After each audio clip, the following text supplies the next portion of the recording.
Pakistan college of law اور نظریہ پاکستان کے اشتراک سے منعقدہ لیکچر میں معروف عالم دین اور چیئرمین مسلم انسٹی ٹیوٹ صاحبزادہ سلطان احمد صاحب نے مولانا رومی کی تعلیمات پر اثر حاصل گفتگو کی۔ کل ملا کے 2.5 سال ہے اور اس سے زیادہ نہیں ہے۔ اس کا مطلب کیا ہوا؟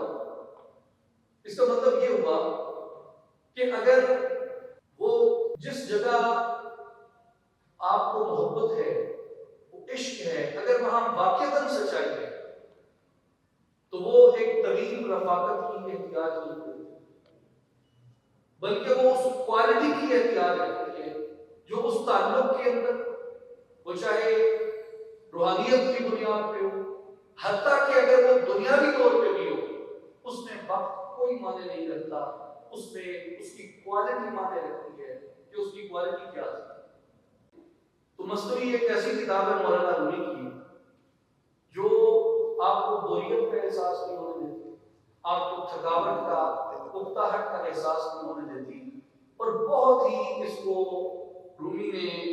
ایسے انداز میں لکھا ہے کہ کہیں آپ رو رہے ہوتے ہیں، کہیں آپ حیرتوں میں گم ہوتے ہیں، کہیں آپ کسی اور جہان کی سیر کر رہے ہوتے ہیں اور کسی جگہ پہ آپ کہتے ہیں بلند کر رہے ہوتے ہیں۔ سارے ٹیسٹ رومی نے اپنے کلام کے اندر رکھے ہیں، اور ان کی جو اس سے مزہ ہے انہوں نے وہ بھی کئی طرح سے کی ہے۔ یہ بھی ایک انسانی عظمت ہے۔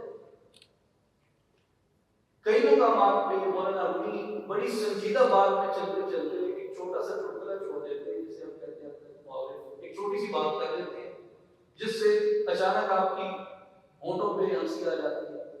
کئی مقامات پہ وہ جو لغت ہے یا محاورہ ہے اس کو اس طریقے سے استعمال کرتے ہیں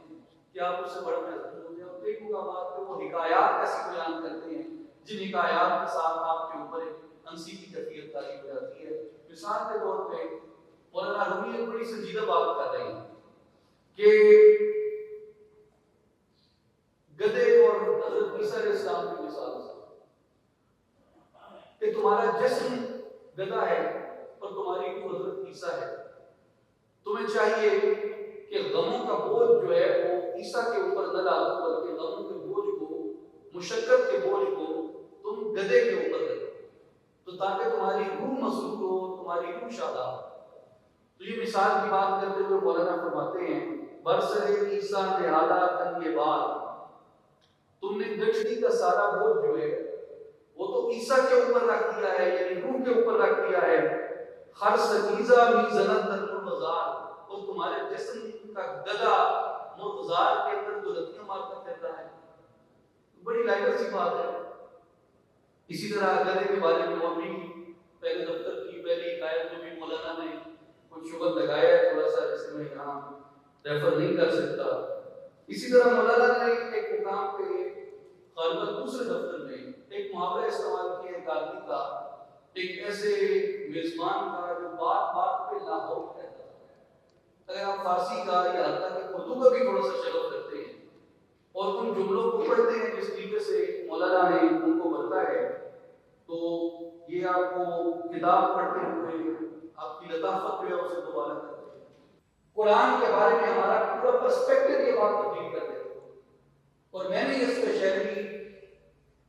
جو رومی نے دیکھی ہے وہ کہیں اور نہیں دیکھی۔ جنرلی کئی صوفیاء نے تعبیر عارفانہ پہ کام کیا ہے، لیکن جس طریقے سے رومی سے آپ کے اندر آپ کے ریگولیشن میں جس طریقے سے ڈال دیتے ہیں وہ ایک خوبصورتی ہے، اور یہی کمال ہے جو اس کتاب کو زندہ رکھتا ہے مسلم کو۔ اسی وجہ سے کسی جنابی سے مولانا جامی نے کہا ہے کہ حسب قرآن کا زبان پہلے جو رومی کی اسپیشلٹی ہے قرآن کے حوالے سے وہ یہ ہے کہ رومی کو پڑھنے والا آدمی صرف قرآن کو پڑھتا یا سمجھتا نہیں، بلکہ قرآن کو بتاتا ہے اپنی عملی زندگی کے اندر۔ صوفیانہ تعلیمات آج بھی نہ صرف فرد کی بلکہ معاشرے کی روحانی بیداری کا ذریعہ ہیں، جو ہمیں اتحاد، محبت اور انصاف کی راہ دکھاتی ہیں۔